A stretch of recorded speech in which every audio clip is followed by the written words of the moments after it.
Welcome back to Morbid, where we dive into some of the darkest, most disturbing true crimes cases from around the world.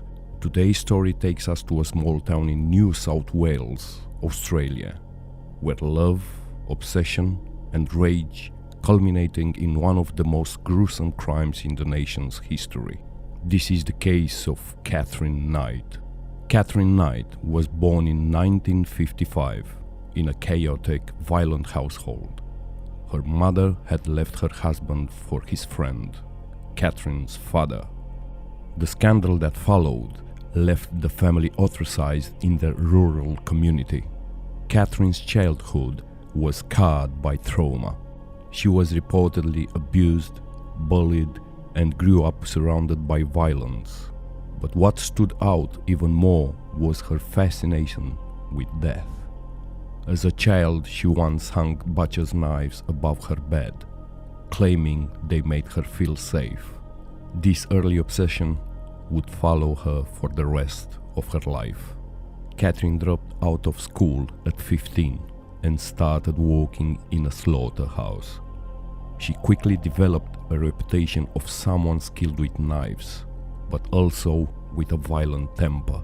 Her relationships reflected the same pattern: passion, then violence. With her first husband, David Kellett, she once strangled him on their wedding night because he fell asleep after only having sex a few times. When she was pregnant, she beat him with a frying pan for coming home late. Her second major relationship with David Saunders was just as disturbing. At one point, Katherine cut the throat of his puppy right in front of him to demonstrate what would happen if he ever cheated on her. Despite this, men kept coming back to her, and her violent reputation only grew stronger. By the late 90s, Katherine was with a man named John Price, known as Pricey to friends. He was a father of 3, well-liked and considered a good guy. He knew about Katherine's violent past, but he was thinking that he can handle her. At first, things seemed good, but soon Katherine's controlling, jealous rages resurfaced. They fought often, and Katherine became more and more unstable. Price eventually kicked her out, but like in many abusive cycles, she returned, and he let her back in. Friends begged him to leave her for good. They warned him that she would kill him. And tragically, they were right. On February 29, 2000, John Price returned home after work.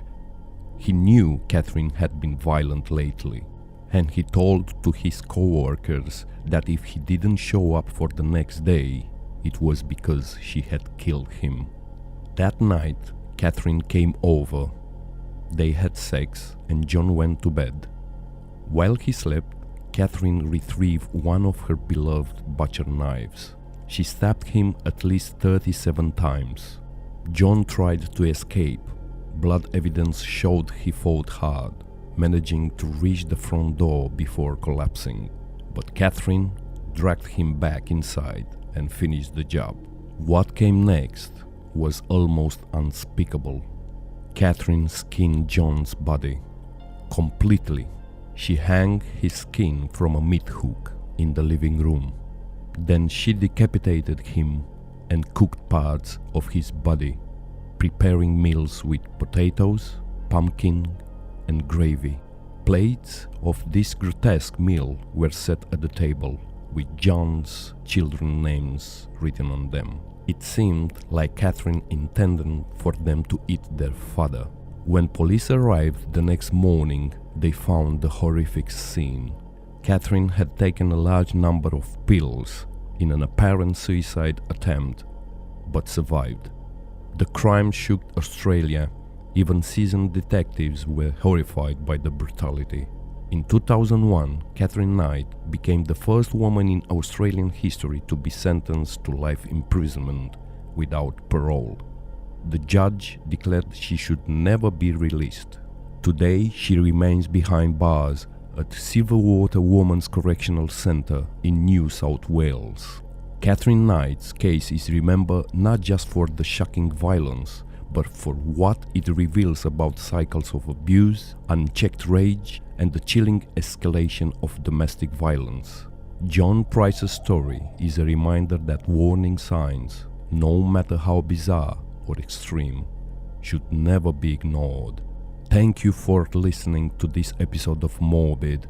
If you found this story compelling, don't forget to follow the podcast and leave a review. Until next time, stay safe and stay morbid.